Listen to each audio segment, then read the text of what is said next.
You guys have talked about chemistry before in your other science classes, right? Science 10, I know that you talked a little bit about chemistry. In your mind, what is chemistry? Let's hear some answers. What is chemistry? Okay, the periodic table. Substances, whoops, interacting with each other. Okay, what else? What are some other ideas? Not necessarily all correct. We'll talk about whether... Okay, so different chemical changes. All right, what else? What's that? Just hold up. Huh? Physical changes. All right. What else? What's chemistry? What? What about explosions? Potions? Potions. Potions. Okay. What else do you think of when you think of chemistry? Maybe not what is chemistry, but what words or ideas are associated with chemistry? Balancing equations. Okay, what else? Cooking? Did I hear cooking? What'd you say? MacGyver. Okay, does anyone know who MacGyver is? I don't know if that's how you spell it. What is it? Guyver? Guyver? Something like that. Okay. The guy that mixes stuff together to get out of jams and to makes explosives out of bubble gum and stuff. There's an old MacGyver series. Hey, when I was your age, there was a MacGyver. Yeah, I think there's a new one now. Okay. So anyways, so these are sort of things that are associated with chemistry. These are your ideas for what is chemistry. Okay. So let's talk about each one real quickly. The periodic table. You see the periodic table over there on the wall. The periodic table is a collection of what? Elements, okay, that are in existence that we know about. Chemistry, the periodic table is a huge part of chemistry, yes. It is an organization of all the elements, and in that periodic table, which we'll spend a lot of time on, we'll spend a lot of time talking about it, the elements are organized in such a way that a lot of the properties of the elements are grouped together. So you can see categories of elements that behave similarly because they're kind of put near each other or in a certain pattern in the periodic table. So yeah, periodic table.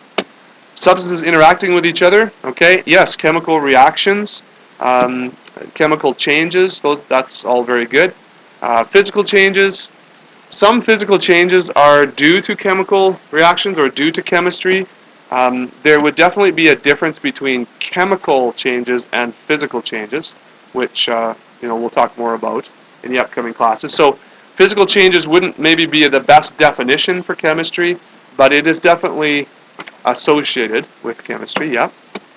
Explosions, okay, that would be good. That's sort of violent interactions, right? If we have very fast, very violent, very complete reactions, that's an explosion. That's kind of what happens. So when substances are really anxious to get together and to bond, no one said kind of making bonds or making new substances like that, then oftentimes you'll have some kind of explosion. And potions, I'm not sure what you're thinking about with that, just mixing things together, I guess. In a big pot over a fire, I don't know, some steam and I don't know. Anyways, okay, so balancing equations is definitely something that we're going to do here in the chemistry unit. Cooking, I don't know if we'll be cooking. We'll be in the lab, sort of cooking things we wouldn't eat, but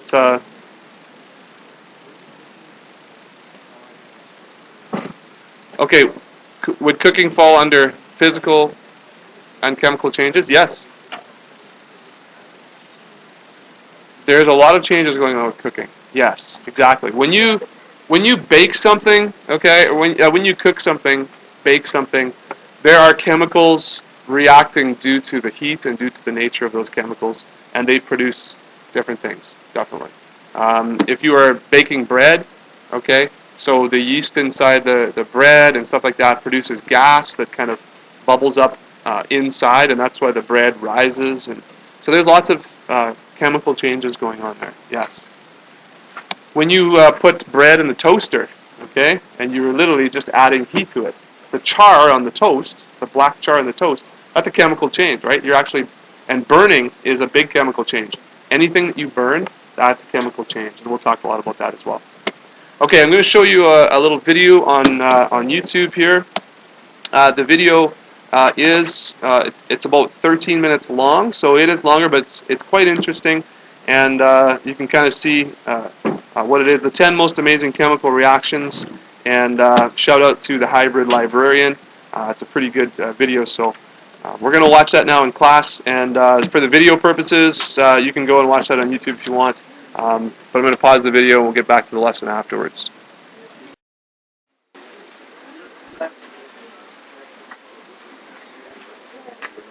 Alright, so here's just the last part of that video.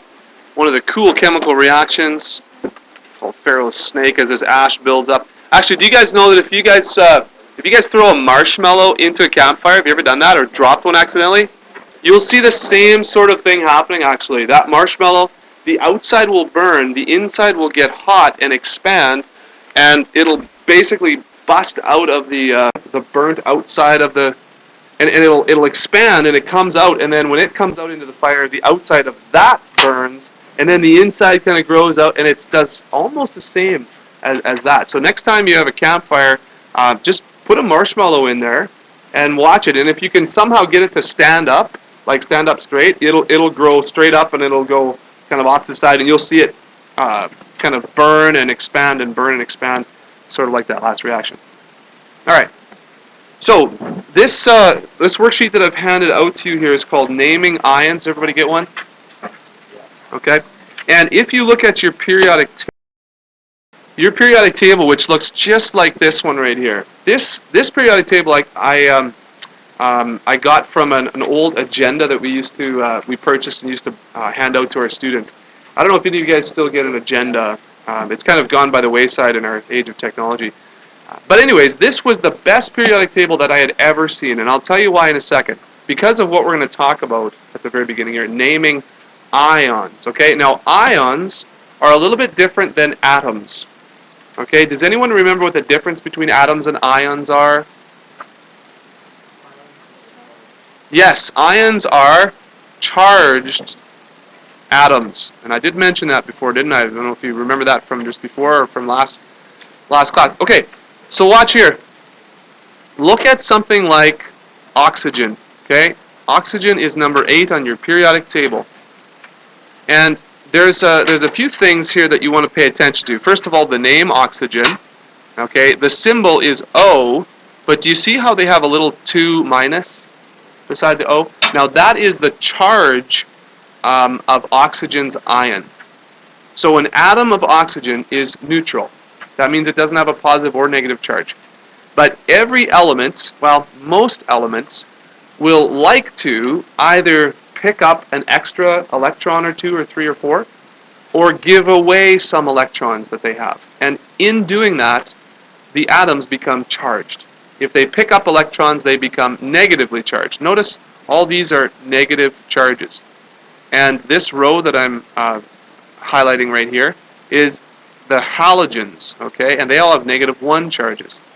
Over here, the next row, if you notice, these all have -2 charges until you kind of get over here. There's a bit of a separation here, but these are negative charges over here. You see that? Okay. I like this periodic table because at a quick glance, you can kind of see what the common ion charge or charges of the common ions are. For example, oxygen, like we just looked at, it forms a 2- ion. And when we're building formulas, balancing equations, doing stoichiometry, oh yes, you're going to love stoichiometry, I hope. Probably not. But anyways, that's something that we're going to do later towards the end of this course. But anyways, these charges will become very important. Notice that this one right here, what's number 26? Number 26 is iron. Let me just zoom in here. It's going to get fuzzy, but iron. Okay, so iron is number 26. Do you notice how there are 2 charges listed for iron? Okay. Now that's because some of these elements in the, I don't know if you see this section here that says transition metals. Some of those especially can form ions of different charges. Okay, they have what's called multiple oxidation states. We'll talk more about that term oxidation states as the class progresses. But anyways, it basically means that iron can form an ion that is a 3+ charge or an ion that is a 2+ charge. Okay, it depends on certain factors, but both of them exist. Now, in your chart, the one that's listed on top is the one that's the most common. So iron 3+ is a little bit more common than iron 2+, but they both exist. Okay, so we'll zoom back out here to 100%. Let's see what we got. 100%. Okay, so we're going to talk, again, more and more about the periodic table and ions and stuff. But suffice it to say that the basic knowledge you need to know about here is that ions are charged atoms. Okay. Now, it says look up the name or symbol from your polyatomic ion sheet. Now, you have, on the back of your periodic table that I gave you, there's a chart. And that chart is in the chemistry textbook. But I photocopied the chart for you from page 169. Now, that lists a lot of polyatomic ions. What do you think polyatomic means? Very good. Poly means more than one, and atomic is, of course, atom, so more than one atom. Now, do you see on the back of that sheet there where they list some ions that have more than one atom? Watch this. NO3 minus. What is this? What ion is this? It's actually right here, isn't it? I think it's a negative ion, yeah. What's the name of it? Look on your nitrate. Very good. Let's fill this in right now. May as well. Nitrate ion. Okay. Yeah, it's nitrogen, oxygen, and there's 3 oxygens actually, and it has an overall charge of -1. So there are monatomic ions, which are the most common, and polyatomic ions. So monatomic, and again, I'm going to write notes here on this sheet. It would be wise for you to write notes too, either on your sheet or in your textbook, doesn't matter. But monatomic ions, okay, that's 1 atom ion. And of course, most of the ions on the periodic table, right, all these are monatomic, so they're individual elements, and so S2 minus is obviously a monatomic ion. So, polyatomic ions here. We're going to talk about monatomic later, see that? But ammonium, can you find ammonium on the back of your, on your polyatomic ion sheet? Can you find ammonium? What is its formula? This is lactose. Okay. This one is one of the very few positive polyatomic ions. This is sort of an oddball. Most ions that are positive are monatomic, but this one is a polyatomic positive ion. And NO2 minus, very close to NO3 minus, right? What's the name of NO2 minus on your sheet? Nitrite, right? With an I. So the A is an I. Very good. Now, some of these ions, you would do very well to try and memorize as many of these ions as possible. Take regular time to memorize them, because while you're doing your work and your assignments, and of course your quizzes and tests, if you have to look up every single thing every single time, you're going to double, triple the time it's going to take you. So I don't expect you to know the ions like I know them, because I've been doing this for 20-some years. But as you study, okay, I want you to try and memorize as much as you can from the back of that sheet. So as many of these that you can memorize, that would be great. And you're going to see lots of them over and over again, so some of them will be easy to remember. Okay, so that's a little bit on polyatomic ions. We're going to move quickly here to monatomic, because like I say, we're going to be dealing with them more than polyatomic, but let's talk about monatomic now. Okay, all right, so monatomic ions. What are cations? Anyone know?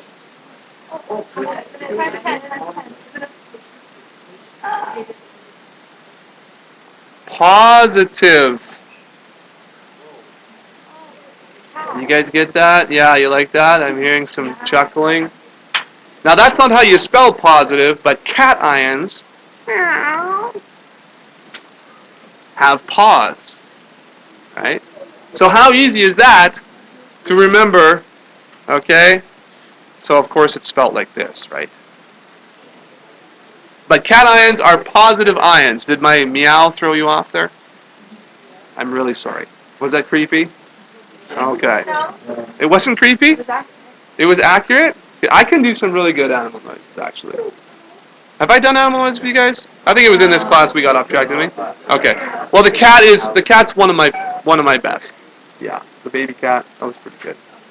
I can do. What else can I do? I'll just give you a couple more. A chicken. I can do a good chicken. Are you ready for the chicken? Yeah.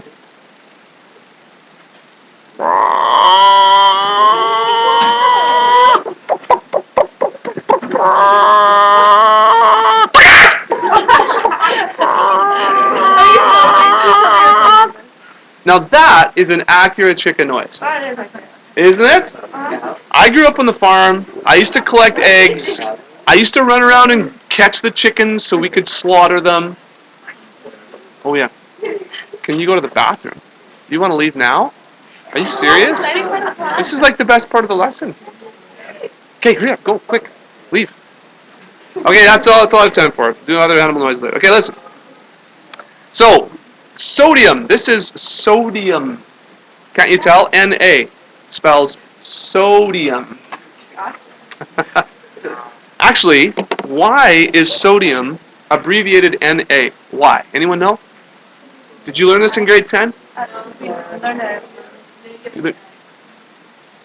Negative ion. What? No, nothing to do with negative. Is it what it's made out of? No, but that's one of the reasons why they might give a symbol or a name to something.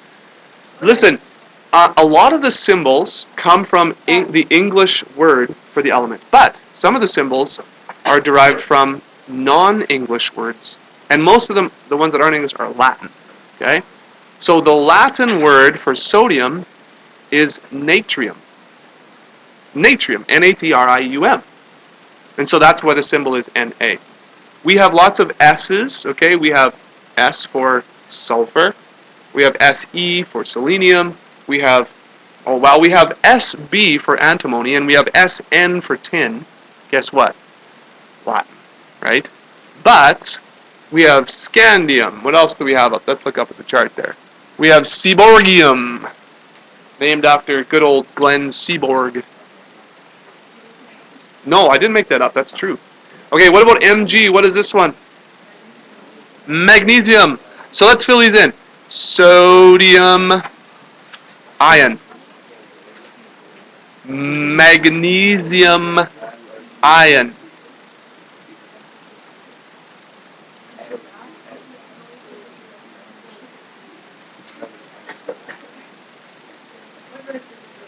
A giraffe noise?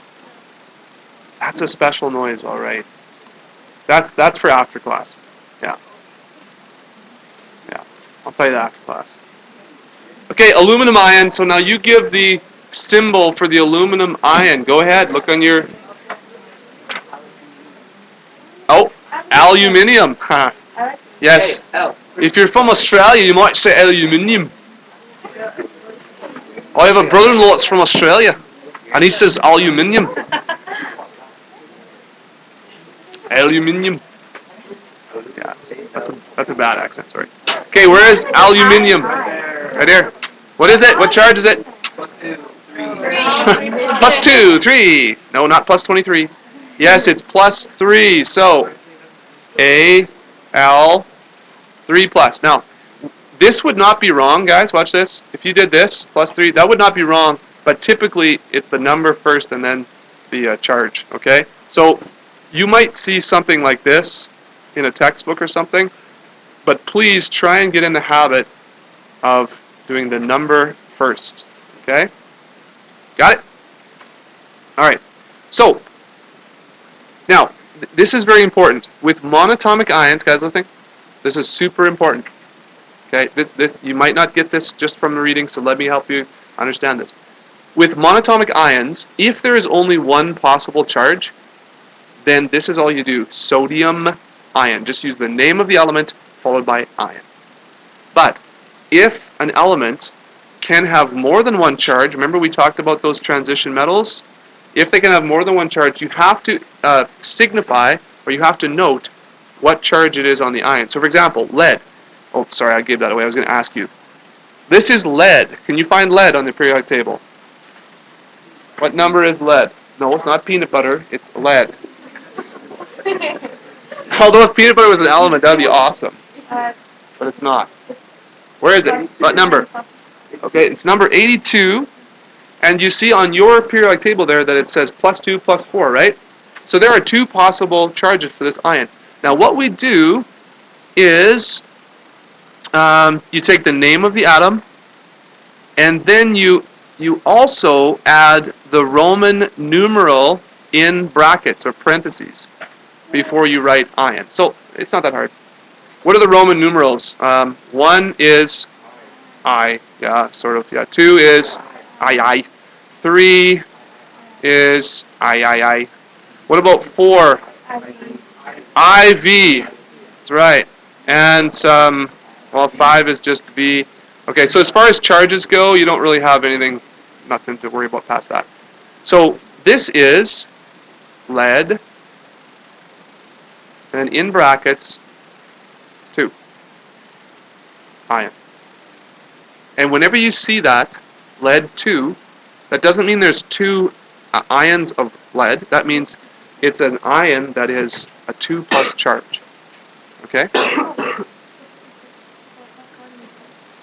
If it was the 4 plus 1, you're absolutely right. You would put this symbol behind the lead if it was the 4 plus. Okay?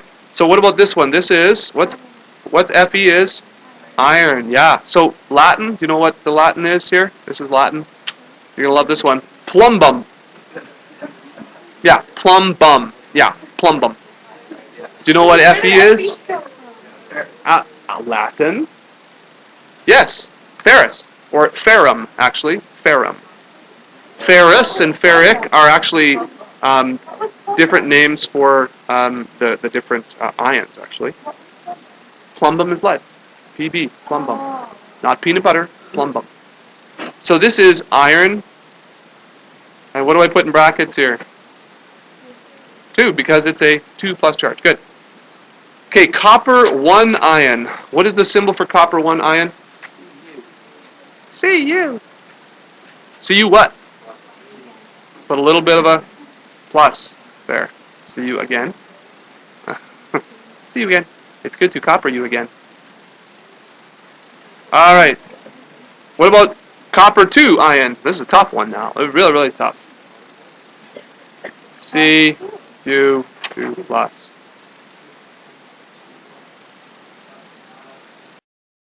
It doesn't say whether it's positive or negative here in the name, does it? It doesn't say positive or negative. But what you have to know, or be able to figure out by looking at the table, is whether it's a plus or a minus. Now let's just go over that real quick. If you look at your periodic table, remember I said there was a bit of a division, sort of kind of around here. Not exactly, but it's sort of around here. These guys here would form negative ions, and everything over here would tend to form this and these down here, if you notice, positive ions. These are over here are metals. Generally, they're called metals. These over here are called, well, these are the noble gases. We'll get into those names, but they aren't all gas. No, they aren't all gases, but a lot of them here are gases, like nitrogen and oxygen and fluorine and chlorine, bromine. They're commonly gases. And these too, neon, argon, krypton, helium, xenon, gases. Yeah. So a lot of them are gases, but this is metals over here, metals all over here and over here, and sort of down here, I guess, too, technically. And these would be non-metals. Okay? So we just call them metals, non-metals. Yep. Question: metalloids, and these are kind of the ones that really can't decide. whether they want to be metals or gases. They kind of have properties of both. And so we're talking about kind of the ones in this area right here. Okay. And boron. Okay. Now, before you go, it's the end of the class here today. What I want you to do is, try these. Have that filled out for tomorrow. That's not a lot of homework. And I want you to read through the last couple pages, just take a glance at them. Try and do some of these if you can tonight. You're dismissed.